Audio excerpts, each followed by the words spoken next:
தினம் ஒரு திருக்குறள் மாதிரி இனி கொண்டு போகலான்னு ஒரு பிளான் இருக்குங்க. அதில் முதலாக நான் இன்றைக்கி உங்களுக்காக எடுத்துகிட்டு வந்திருக்கிற இந்த புதிய முயற்சி அப்படிங்கிறனால உங்களுக்கு நான் எடுத்துகிட்டு வந்திருக்கிறது அதிகாரம் முயற்சியிலிருந்து குறள் 667.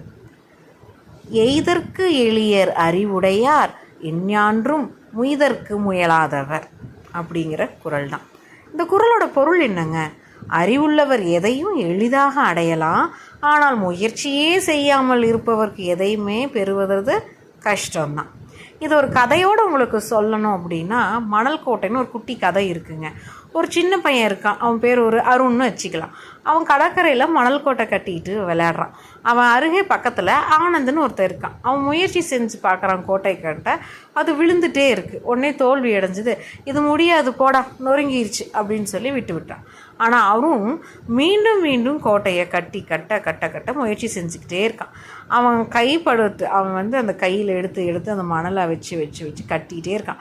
கடல் அலைகள் வந்தாலும் அது அலைகள் அவன் கோட்டையை படாதவாறு இவன் திரும்பி நின்று இவனையே அந்த அலைக்கு மறைச்சிக்கிட்டு அந்த கோட்டையை முயற்சி செஞ்சிட்டே இருக்கான். கொஞ்ச நேரம் கழித்து அருணோட கோட்டை அழகாக ஒசரமாக வந்துருச்சு. அதை பார்த்தா ஆனந்த் வையப்பா, என்னடா மாயம் செஞ்ச, என்னால் முடியல, நான் விட்டுட்டேன், வேணா நீ வெற்றி பார்த்துட்டியே அப்படின்னு கேட்குறான்.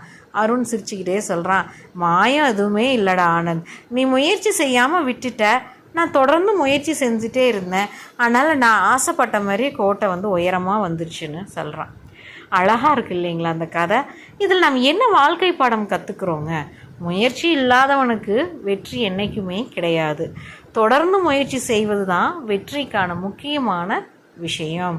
அறிவும் புத்திசாலித்தனமும் மட்டும் இருந்தால் பத்தாது, அதை நம்ம செயல்படுத்தணும். அதை நம்ம முயற்சி செய்து செயல்படுத்தினா மட்டும்தான் வெற்றியை நம்ம பார்க்க முடியும்.